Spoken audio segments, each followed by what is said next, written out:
del movimiento sindical y obrero en el país, a pesar de las grandes debilidades que hemos confrontado en ese proceso, el gobierno no ha podido implantar totalmente sus planes. Y eso obviamente, aunque haya sido con dificultades, tiene que ver con la resistencia pequeña, limitada, como usted le quiera llamar, que ha habido en el país en contra de esa ofensiva patronal tan importante o tan contundente como plantea la Ley 7 y las APP. Sin embargo, y este es el cuarto punto que define la coyuntura en este momento para mí, el gobierno se prepara para entrar en una segunda fase de ataques contra los trabajadores y el servicio público. La privatización a través de las APP, las charter y otras modalidades. Y en otras modalidades podemos incluir el ataque contra los sistemas de retiro del gobierno central y en este caso un sistema que ha funcionado más o menos bien, el sistema de retiro para maestros, que está en este momento en la palestra la posibilidad de su desmantelamiento y que ha provocado gran indignación entre distintos sectores del magisterio y los trabajadores de la educación. Pues esa parte de esa ofensiva o esa segunda fase es la implantación de las APP y todas las cosas que estas conllevan. Recordemos que a pesar de que la Constitución de Puerto Rico dice que no se puede utilizar dinero público, dinero del Estado, para favorecer empresas educativas privadas, las APP establecen la posibilidad de la privatización de la educación o segmentos de la educación. Por lo tanto, junto al proyecto presentado por el senador Arango, pues las APP representan un peligro muy grande de privatización para el sistema educativo. Y ahora, particularmente durante el verano y agosto, es posible que esos planes se pongan en práctica. Como parte de este mismo punto, el gobierno ha amenazado, ha prometido una reestructuración gubernamental para pasar de unas 140 agencias a menos de 100. Incluso algunos han dicho de la posibilidad de que esas 140 se reduzcan a 40. Pues imagínense, lo que estamos hablando es de un huracán Hugo, pero de categoría 7. En referencia al daño que le podría hacer al sistema público.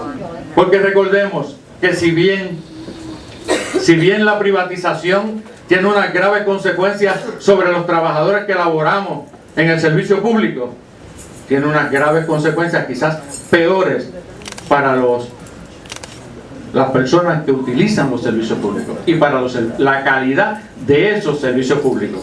Por lo tanto, de lo que estamos hablando es de que se inicia ahora un proceso de una segunda fase que puede ser mucho más peligrosa que la fase anterior.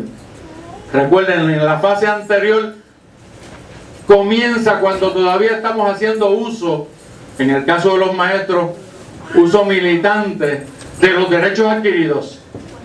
Pero pasado un año, hay sectores del movimiento obrero que han aceptado, a pesar de lo que hayan dicho públicamente, han aceptado el que nos tumben esos derechos y lo único que les importa es sus cuotas o si le despidieron más o menos personas.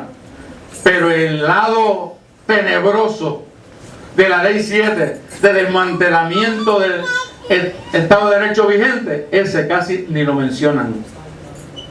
Pues porque como no lo usan muchas veces, pues entonces no les es tan caro, tan necesario para los procesos que se avecinan.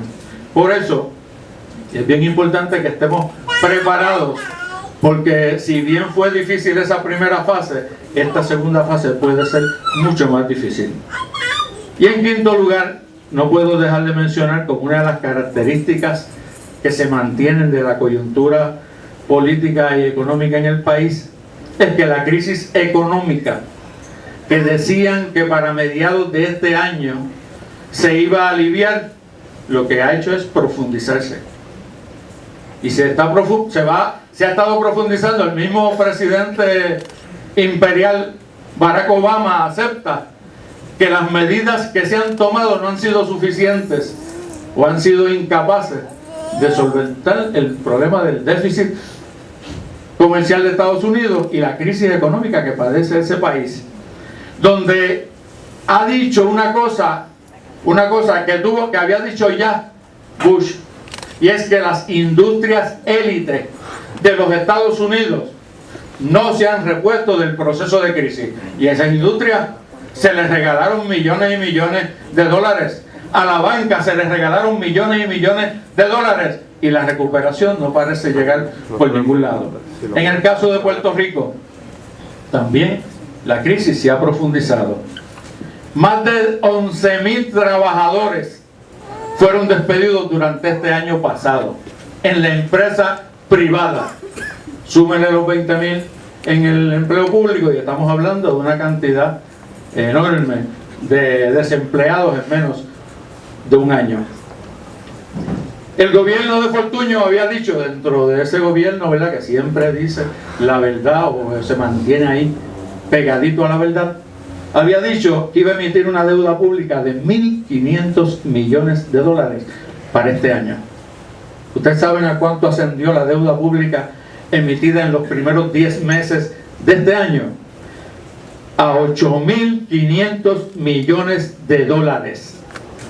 Y eso, que él decía que él no iba a cometer el error de Acevedo Vilá, de seguir elevando la deuda pública.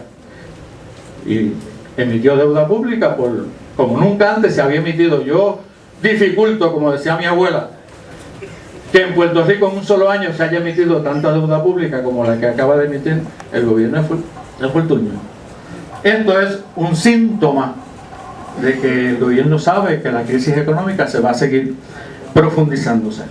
Y ya la deuda pública pasa está más o menos a los 60,000 millones de dólares. Y eso es 2,000 millones de dólares por encima del Producto Nacional Bruto del país, de todo lo que se produce en el país. Ya debemos más que todo lo que se produce en el país, gracias al uso indiscriminado de la deuda pública, que, como ustedes saben, el objetivo no es generar empleo en Puerto Rico, el objetivo no es mejorar nuestra calidad de vida, es darle garantías a los bonistas, particularmente norteamericanos, que controlan la economía de este país. Eso como parte del engranaje de la Ley 7, las APP y otra serie de medidas que están tomando, cuyo propósito principal no es aliviar los problemas del país, es crear condiciones para que el capital se beneficie. Habiendo apuntado esos